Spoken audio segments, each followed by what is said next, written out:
한미 정상회담이 전반적으로 이렇게 정리를 해보자면 문재인 대통령은 사실 얻을 걸 하나 얻어왔어요. 큰 거죠. 엄청 큰 거. 예. 그건 짧게 우리가 정리를 좀 하고 뭐 뒷이야기 위주로 한번 이야기 한번 해볼게요. 오늘은.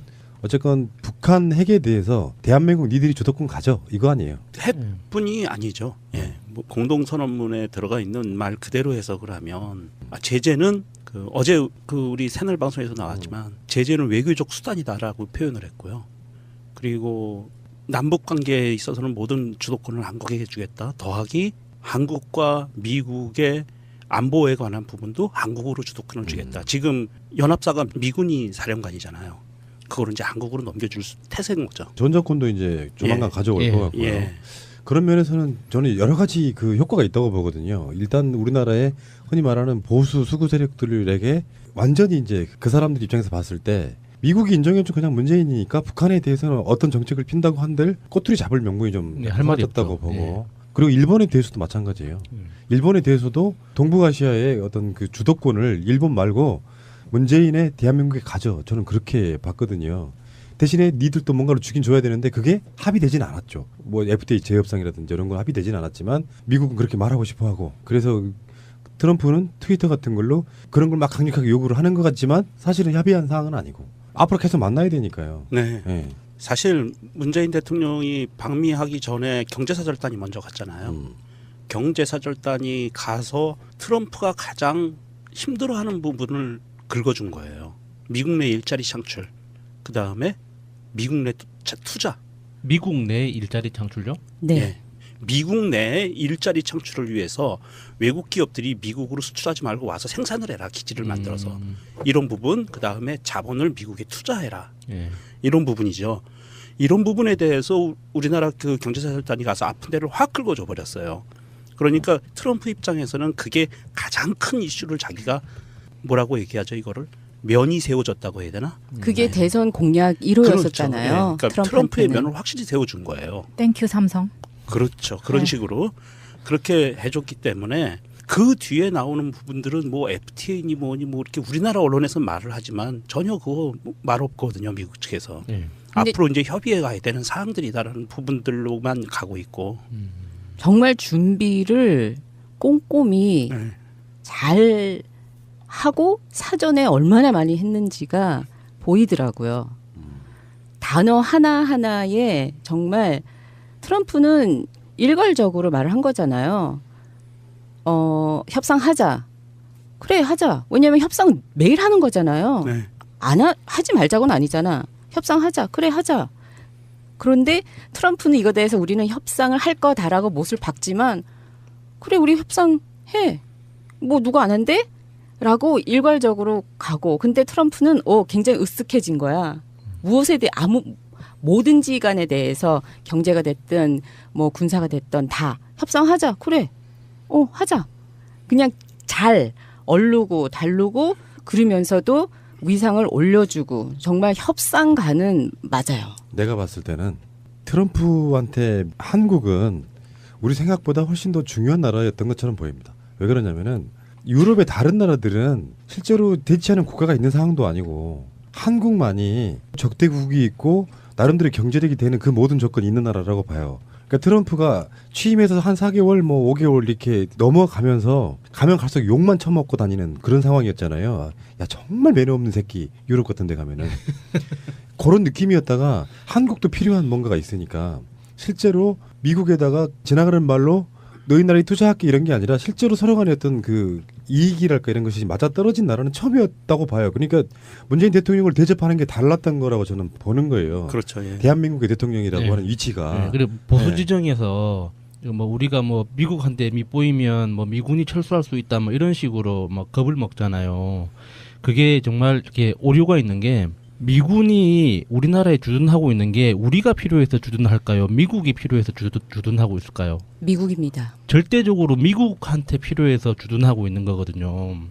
그런데 그 미국의 필요에 의해서 주둔하고 있는데도 불구하고 우리가 돈을 내고 있으니까 얼마나 이렇게 좋은 조건이에요. 만약에 그 한국에서 미군이 철수하면 미국 입장에서는 자신들의 방어선이 일본까지 밀린다는 뜻이거든요. 그러니까 예전에 에치슨 라인까지 밀리는 거죠. 전략 면에서는 미국이 자기의 영토를 포기하는 개념인 거예요. 군사 전략상으로는. 태평양을 그러니까, 열어주는 거예요. 예, 그러니까 이게 한국에 미군이 주둔하고 있는 건 미국한테 절대적으로 필요한 거기 때문에 그걸 지금까지 그러니까 너희들이 필요해서 한국 그 주둔하고 있는 거잖아라는 전제를 가지고 대화하는 대통령이 없었거든요. 노무현 노무현 대통령 이후에 이제 이명박도 그랬고 그 박근혜도 그랬고 이렇게 뭔가 좀 읍소하는 태도로 항상 접근을 했잖아요. 그러니까 당당하게 너희들이 아쉬워서 너희들이 주둔하고 있는 거니까 너희들이 알아서 챙겨라는 이렇게 이야기를 하는 사람 앞에서 잘해줘야죠. 기본적으로는. 트럼프의 그 지난 몇 개월간의 행적을 보면 문재인 대통령의 그렇게 극진하게 하고 공동성명에서도 대한민국의 이익을 굉장히 그 챙겨주는 대한민국이 막 가져갈 수 있는 걸 다 최대한 가져갈 수 있는 그런 공동성명이 나왔던 배경은 저는 그렇게 봅니다. 트럼프가 대통령에 취임하고 나서 전 세계를 다니면서 소위 그 경제 대국과 정치 경제 대국들을 다니면서 항상 문제가 생겼었어요. 그러니까 트럼프의 입장에서는 아까 희랑님이 얘기했지만 트럼프의 선거 공약 1호 경제 문제거든요. 국내 경제 문제, 취업 문제, 일자리 문제. 이것과 끊임없이 부딪히는 적대적인 관계로 인식을 하고 있었던 거예요. 트럼프는 EU, 영국, 일본 모든 나라들이 적대적인 관계였던 거예요. 그리고 또한 그 나라들이 적극적으로 미국 그래 트럼프 너가 당선됐으니까 너의 입지를 세워줄게 라는 메시지를 던진 나라들이 없었어요. 오로지 일본 정도는 조금 있었는데 그거는 뭐 걔네들은 왕따니까 빼놓고 그랬는데 이번에 대한민국에서 대통령을 탄핵을 시키고 정말 전 세계에서 유례가 없을 만한 이런 위대한 민주주의 시스템으로 다시 정권을 창출을 하고 대통령을 당선시킨 그 사람 압도적인 지지를 받고 있는 민주주의의 표본이라고 할 수 있는 사람이 왔는데 자기의 면을 그 누구도 세워주지 않던 면을 세워준 거예요. 사람 대접해줬다. 뭐 그렇죠. 예. 그러니까 이번에는 그 뭐 돌발 행동도 없었죠. 예. 돌발 발언도 없었죠. 예. 아무것도 없었어요. 이거 봤어 이거? 예, 오히려 귀여워 보일 정도로 너무 예. 순둥순둥하더라고요. 트럼프가 사람이었구나를 처음 예. 느꼈어요 이번에. 그래서 그런 그 국제 역학적인 관계를 봤을 때 트럼프가 그동안 자기가 밟아왔던 노선에 이제 이건 아닌가 하는 그런 타이밍이기도 했고요. 이 타이밍에 대한민국에서 그렇게 트럼프의 위신을 세워주고 하니까 대한민국을 대접을 안 할 수가 없었고 그리고 논리적으로도 저는 그 공동선언에 있었던 것을 깜짝 놀란 게 두 가지 단어예요. 단계적.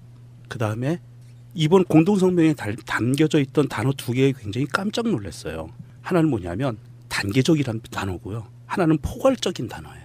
그러니까 남북 문제에 있어서 단계적이고 포괄적으로 접근하는 주도권을 대한민국에 주겠다라는 공동성명이거든요. 이거 얼마만큼 놀랐냐 하면 저는 오바일 수 있습니다. 들으시는 분들 뭐 참고하시고요. 단기적이라는 말은 문재인 대통령이 비행기를 타고 가면서도 기자들에게 얘기했지만 문재인 대통령의 철학이에요. 대북 대화에 있어서 북한과 대화를 할 때 단계적인 것을 밟아나가겠다라는 그런 철학이 있었고요. 포괄적이라는 것은 사실은 이 포괄적 대화 접근이라는 것은 북한의 주장이었어요. 예전에. 북한에서는 항상 미국과 북한의 평화협정 체결을 하는 거에 있어서 모든 것을 다 포괄적으로 가져가자고 했었거든요. 한꺼번에 끝내자라는 입장이 있었는데 이것을 미국이 전략적인 면을 끝냈다라고 얘기를 했고요. 공동성명에서. 그러면서 단계적이고 포괄적인 것을 대한민국의 주도권을 주겠다는 거는 남북 대화에 대한 거는 이제는 오로지 100% 대한민국의 입장에 따르겠다라는 그런 입장을 보인 거라고 보거든요. 그래서 깜짝 놀랐어요. 뭐 여러 가지 해석은 나올 수 있어요. 어느 쪽 입장에서 바라보느냐에 따라서 좋은 회담이었다 아니었다고 평가할 수도 있고 저는 제 관점에서는 그래요. 문재인 대통령은 일단 얻을 건 얻었다. 물론 당연히 내줄 거 내줘야겠지만 다른 걸 명시적으로 내준 것도 사실 없어요. 그 합의문만 보면 돼요. 다른 건 아무 의미 없는 거야. 그리고 어차피 한미일이 다시 유럽에 가서 독일에 가서 또 여러 가지를 나누게 되니까 G20 가가지고요. 그 시스템상으로 지금 연결이 돼 있는 부분이라서 일단 가장 시급했던 거 얻어온 겁니다. 북한에 대해서 사실은 정권을 준 거지. 예. 네. 북한에 대해서 알아서 해. 그런 상황인 거죠. 사실 뭐 좀 저좀 생각하긴 하지만 상황이 하나 있는 거예요. 북한 문제에 대해서 지금 북한을 제재하고 있는 것이 주도하고 있는 게 미국이고 니들 핵 문제 해결이 안 되면 경제적인 계속 압박할 거다. 그 중국까지 그 이야기를 듣고 있잖아요. 그러니까 우리가 벗어날 방법은 없는 거야. 미국이란 나라를 대놓고 한 동포니까 북한 무조건 봐줘 할 수도 없는 거예요. 대신에 외교로 푼 거죠. 트럼프가 그래 문재인 대통령이 알아서 해봐요. 뭐 그런 느낌 아니야. 그거면 됐다고 생각이 들고 나머지는 다 부수적인 이야기라고 생각합니다. 그래서 그 분위기를 만들기 위해서 사드 문제를 그게 감정적으로 부딪히면은 외교라는 게 막상 앞에 부딪히는 걸로 외교가 시작되는 게 아니에요. 각 나라의 언론들이 설레발 치고 그러면서 분위기가 이렇게 만들어지면서 두 정상이 만났을 때는 감정 상해서 시작하는 경우도 있다고. 그러니까 사드 문제에 대해서만큼은 내가 봤을 때 문재인 대통령은 솔직히 말씀드리면 배치하고 싶지 않은 게 사실이에요. 배치하려고 생각했으면 태클을 안 걸었겠죠 지금까지. 무슨 뭐 보고 누락이네 뭐네. 근데 그것이 자꾸 그 분위기를 만들기 위해서 사드 문제는 정상회담 의지에서 빼기 위해서 엄청 노력한 거예요. 내가 봤을 때는. 그래서 우리가 사드 문제가 정상회담 의지에서 빠질 거라고 이야기를 했더니 악플이 달렸었어요. 전 그래서 기억을 합니다. 뭔 소리냐 그거 해결하러 가는데 사드 문제를 왜 이야기 안 해? 그렇게 분명히 댓글 다셨던 분 저 기억을 하고요. 사드 문제는 미국에게 최대한 예우를 해준 겁니다. 한국의 당법이 있으니까 좀만 기다리세요. 근데 이게 해결이 안 된 상태에서 가게 되면 언론들이 미리 의제를 만들어버린다고요. 물론 정상회담 의제를 조율하는 건 맞죠. 맞는데 트럼프 같은 경우는 돌발적으로 많이 던진다 그러잖아요. 조율이 안 된 의제를 훅 던져버리면 준비 안 해간 사람 입장에 당황스러울 수 있거든요. 그래서 트럼프 입장에서 그런 이야기가 나오지 않게끔 잘했다고 보고 미국에서도 이번에 제가 느낀 건데 사드에 대해서 별로 관심이 없구나로 저는 느꼈어요. 예. 사드에 대해서는 우리가 이야기했으면은 너무나도 큰 결례가 될 뻔했어요. 트럼프가 우리 대선 때 사드 금액 내놔라고 그때 했었잖아요. 네. 1조 원 정도 된다고 하는 금액을 내놔라고 했을 때 트럼프가 미국 언론 더하기 국회에서 비난과 조롱을 어마무시하게 당했습니다. 왜냐하면 사드를 와 무슨 뭐 비행기나 뭐 이거나 저거를 쇼핑카트에 넣듯이 얘는 얼마 얘는 얼마 얘는 얼마 해가지고 하나씩 구매를 하는 게 아니고 분담금 더하기 뭐 이렇게 무기 금액 그래서 큰 뭉텅이에 들어가는 거지 얘 하나만 가지고 선택적으로 이렇게 구매하는 게 아닌데 저 바보 좀 봐라 그것도 모르고 저런 말을 나가가지고 미국을 우습게 만드네라고 해가지고 트럼프가 욕을 엄청 많이 먹었어요 이것 때문에. 그래서 트럼프 입장에서도 사드라는 단어가 나오면은 안 좋았던 거예요 이번에는. 그래서 제가 이거 딱 그 사드 나왔을 때 저거 하면 안 되는데 왜들 저러지? 근데 역시나 우리 대통령은 그거는 일단 국내에서 조용히 만들어줬잖아요. 시간을 벌어줬잖아. 사드 문제는 뜨거운 감자예요. 미국 애들 입장에서도. 맞습니다. 네. 그래서 지금 이 공동선언문을 보면 이런 문구가 들어가 있습니다. 살짝 비켜가면서 담을 건 다 담았어요. 대한민국은 상호 운영 가능한 킬체인, 한국형 미사일 방어 체계 및 여타 동맹 시스템을 포함하여 연합 방위를 주도하고 이렇게 문구가 들어갔어요. 그러면 한국형 미사일 방어 체계가 사실은 그 안에 가로치고 사드가 들어갈 수 있는 거거든요. 물론 미국의 자산이지만 그런 시스템 자체의 모든 운영 가능하고 배치하는 문제를 한국이 주도하겠다는 그런 뉘앙스의 문구를 넣은 거 보면 환경 영향 평가로 시간을 벌어놓은 것을 아마도 이제는 문재인 대통령이 트럼프를 만났으니까 다음에 시진핑을 만나면 외교적으로 풀릴 것 같아요. 지금 이번에도 중국이 경제 제재를 하는 거에 대한 이야기를 했거든요. 네, 했죠. 이제 뭐 비행기 타고 온다, 무슨 간담회나 이런 데서 근데 그런 걸 봤을 때 사드 문제 해결도 못하고 뭐 어쩌고 지금 악플 다시는 분들이 SNS 같은데 꽤 있는 걸로 아는데요. 그거는 그렇게 풀자는 방법이 없었다. 저는 그렇게 이야기 드리고 싶고요. 지금까지 그런 얘기가 되게 많이 나왔잖아요. 사드 문제를 배치를 안 하려고 그러는 게 아니라는 이야기가 온갖 관계자로부터 수없이 나왔어요. 그 얘기가 왜 나온 거냐면 그냥 꺼낸 말이 아니라 우리는 이제 보도에 있어서 헤드라인만 보니까 뜬금없이 왜 그 얘기를 자꾸 던지지 하는데 보수 언론이나 우리나라 수구 세력 쪽에서 늘 계속해서 문재인은 사드 배치를 안 하려고 한강 영향 평가를 실시한다는 그 뉘앙스를 계속 미국 쪽에다가 던지는 거예요. 그렇죠. 예. 그러니까 그런 의미에서 방어적인 이야기인 거예요. 사드 배치를 안 하려고 하는 환경 영향 평가가 절대 아니다라는 식으로 수도 없이 메시지가 나왔던 게 그런 이유 때문이거든요. 근데 그것만 보수 수구 언론들이나 그 세력들의 그거를 보지 않고 이것만 봤던 사람들 입장에서는 사드 배치 한다네. 한다잖아. 이런 식의 그 메시지만 보고 있는 건데. 그렇죠. 오해하기 딱 알맞죠. 그러니까 그 말 자체가 논리 모순인 거예요. 사드 배치 안 하려고 환경 영향 평가를 안 한다는 말은 그러면 환경 영향 평가가 안 좋게 나왔는데도 사드 배치하겠다 이런 뜻이 아니라 그 질문, 그 갈라치기, 그 이간질에 대한 답이기 때문에 답이 그렇게밖에 안 나온다는 얘기예요. 그런 메시지들을 그 미국을 방문하기 전에 계속 내놓는 게 그게 외교예요. 사실은 미국을 가서 트럼프를 만나는데 뭐 주한미군 철수해 이런 메시지를 보낸다든지 사드 빨리 빼가 이런 메시지를 보내면 정상회담 못해요. 그 언론이나 야당의 논평하는 그 논조들을 보면은 좀 너무 웃기다는 생각이 들었어요. 노무현이란다. 그 문재인 대통령이 뭐 차관이나 국장급으로 실무자 회담을 하러 간 게 아니잖아요.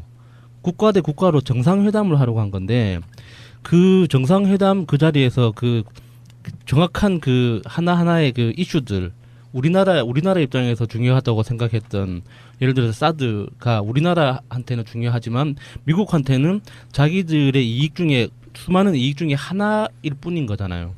그러니까 협상이라는 게 정상회담이라는 그 자리에서 상대방의 그 처지나 어떤 전체적인 그림하고 상관없이 내가 급하니까 내 거부터 빨리 해결해 주라고 요구하는 게 뭐 회담 자리가 아니잖아요. 그게 외교도 아닌 거고. 그런데 그 야당이나 언론에서 논조는 뭐 이런 거죠. 뭐 해결된 것도 국민의당이 그렇게 논평을 했는데 해결된 것도 실리를 취한 것도 없는 속빈강정이다 이렇게 혹평을 했는데 이거 완전 진짜 이거 말이 안 되는 거죠. 그러면 대통령이 가서 무슨 일을 해야 된다는 거예요. 그 하루 만에 하루 잠깐 만나는 그 시간 동안 원래 실무자들이 할 일은 다 했으니까 그렇게 굉장히 우리 쪽에 장기적으로 굉장히 그 많은 이익을 취할 수 있는 권리를 그 성명서에 담았잖아요. 그러면 된 거지.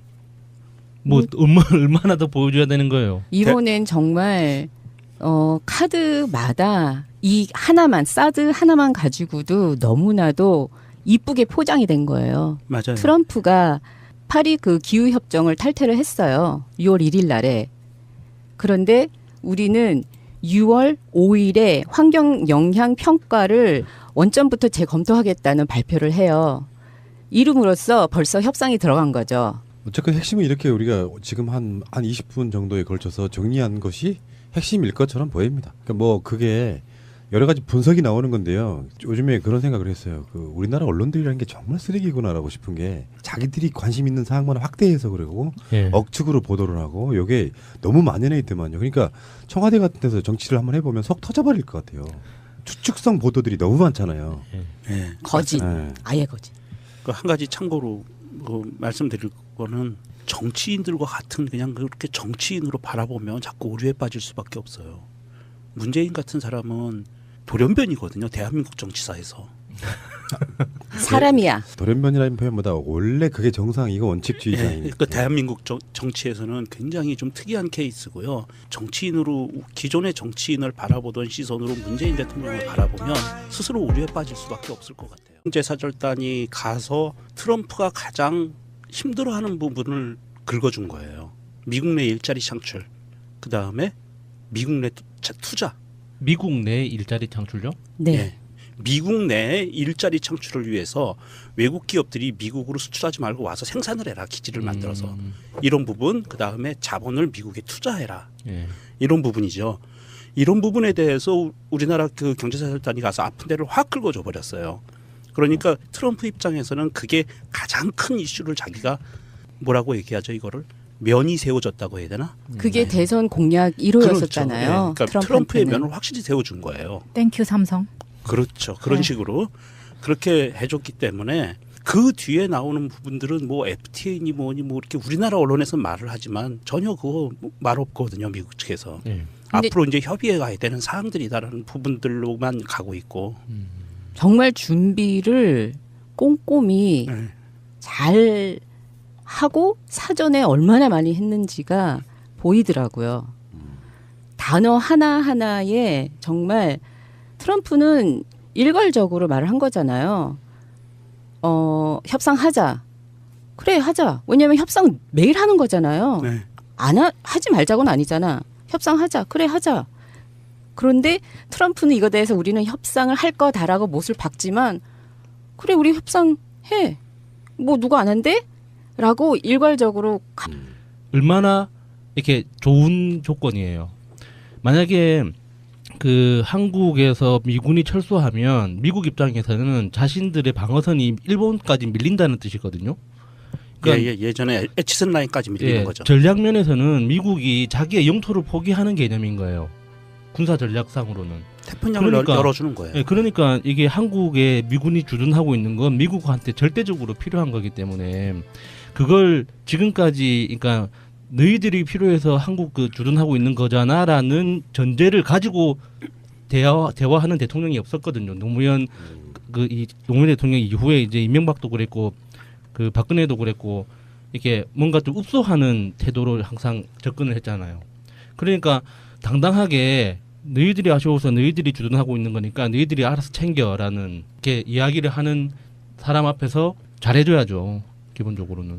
트럼프의 그 지난 몇 개월간의 행적을 보면 문재인 대통령의 그렇게 극진하게 하고 공동성명에서도 대한민국의 이익을 굉장히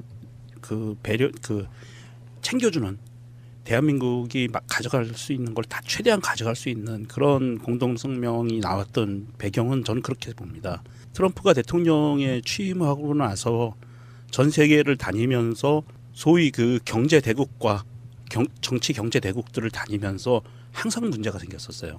그러니까 트럼프의 입장에서는 근데 트럼프는 굉장히 으쓱해진 거야. 무엇에 대해 뭐든지 간에 대해서 경제가 됐든 뭐 군사가 됐든 다 협상하자. 그래. 하자. 그냥 잘 얼르고 달르고 그러면서도 위상을 올려주고 정말 협상가는 맞아요. 내가 봤을 때는 트럼프한테 한국은 우리 생각보다 훨씬 더 중요한 나라였던 것처럼 보입니다. 왜 그러냐면은 유럽의 다른 나라들은 실제로 대치하는 국가가 있는 상황도 아니고 한국만이 적대국이 있고 나름대로 경제력이 되는 그 모든 조건이 있는 나라라고 봐요. 그러니까 트럼프가 취임해서 한 4개월 뭐 5개월 이렇게 넘어가면서 가면 갈수록 욕만 처먹고 다니는 그런 상황이었잖아요. 야 정말 매너 없는 새끼 유럽 같은 데 가면은 그런 느낌이었다가 한국도 필요한 뭔가가 있으니까 실제로 미국에다가 지나가는 말로 너희 나라에 투자할게 이런 게 아니라 실제로 서로 간의 어떤 그 이익이랄까 이런 것이 맞아떨어진 나라는 처음이었다고 봐요. 그러니까 문재인 대통령을 대접하는 게 달랐던 거라고 저는 보는 거예요. 그렇죠. 예. 대한민국의 대통령이라고 예. 하는 위치가. 예, 그리고 보수 지정에서 뭐 우리가 뭐 미국한테 밑보이면 뭐 미군이 철수할 수 있다 뭐 이런 식으로 막 겁을 먹잖아요. 그게 정말 이렇게 오류가 있는 게 미군이 우리나라에 주둔하고 있는 게 우리가 필요해서 주둔할까요? 미국이 필요해서 주둔하고 있을까요? 미국입니다. 절대적으로 미국한테 필요해서 주둔하고 있는 거거든요. 그런데 그 미국의 필요에 의해서 주둔하고 있는데도 불구하고 우리가 돈을 내고 있으니까. 한미 정상회담이 전반적으로 이렇게 정리를 해보자면 문재인 대통령은 사실 얻을 걸 하나 얻어왔어요. 큰 거죠. 엄청 큰 거. 네. 예. 그건 짧게 우리가 정리를 좀 하고 뭐 뒷이야기 위주로 한번 이야기 한번 해볼게요. 오늘은 어쨌건 북한 핵에 대해서 대한민국 니들이 주도권 가져 이거 아니에요. 핵뿐이 아니죠. 예. 뭐 공동선언문에 들어가 있는 말 그대로 해석을 하면 제재는 어제 우리 새날 방송에서 나왔지만 제재는 외교적 수단이다라고 표현을 했고요. 그리고 남북 관계에 있어서는 모든 주도권을 한국에게 주겠다. 더하기 한국과 미국의 안보에 관한 부분도 한국으로 주도권을 주겠다. 지금 연합사가 미군이 사령관이잖아요. 그거를 이제 한국으로 넘겨줄 태세인 거죠. 전정권도 이제 조만간 가져올 것 같고요. 예.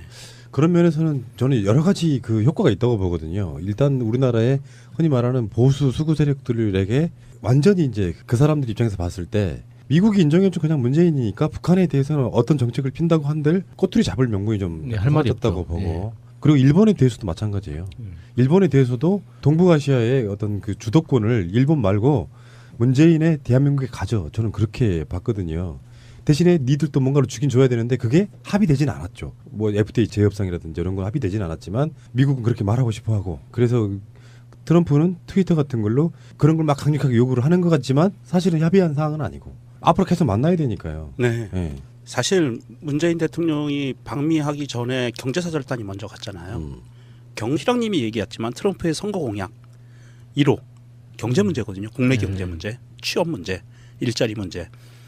이것과 끊임없이 부딪히는 적대적인 관계로 인식을 하고 있었던 거예요. 트럼프는. EU, 영국, 일본 모든 나라들이 적대적인 관계였던 거예요.